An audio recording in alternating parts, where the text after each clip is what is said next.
There's Rocksteady at King of the Pit TV. Mic check and microphone record. There's Rocksteady. King of the Pit TV.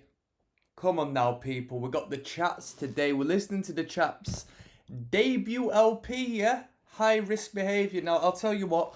I was actually going to start with the two EPs they had out prior, but YouTube hasn't clearly put out a... Well, no one on YouTube has clearly put out a playlist consisting of the material on them two records.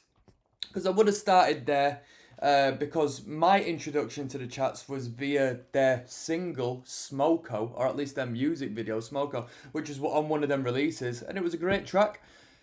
So, you know what I mean, I wanted to start there, but I digress. It just isn't easy for me to put on like a full EP listen through and then try to, you know what I mean, I'm focusing too much on when one song starts and another ends. It's just too much energy wasted as to where I could just be listening and enjoying the music. But we've got some relatively short songs coming up.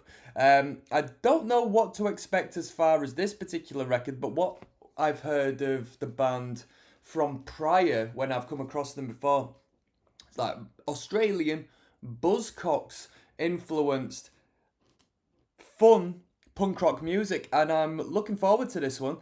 I'm interested to see how many people come across these videos purely as I don't know what the chat's fan base is saying.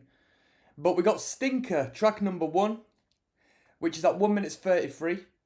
And then, you know what I mean, we've got tracks at 1:16 and so on and so forth. So if I come to a track where I don't necessarily have too much to say, we'll throw another tune in on the video, alright? I'll keep it moving for you. I don't want to waste your time. So this one is entitled Stinker.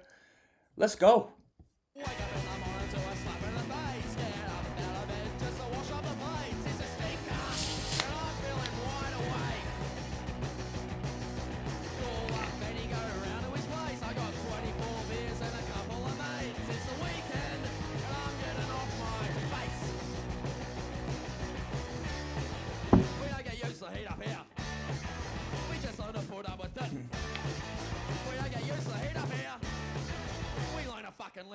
Come on.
So that's the first track of the record. Conceptually, it's an interesting first song to the record. Buzzcocks-esque, yes, and I really like the Buzzcocks. A little bit more high intensity. Instrumentally, we could have a little bit of Buzzcocks in there. Vocally, he's got a bit more grit to him. The production's interesting, because the production is... I don't know, what would you say it is? Lo-fi for lo-fi's sake? Have we got any production heads in here who could talk to me about how this record is sounding? Because I want to use words that I don't even understand. Bagging Bin Records, marketed and distributed by Cooking Vinyl Australia under exclusive agreement.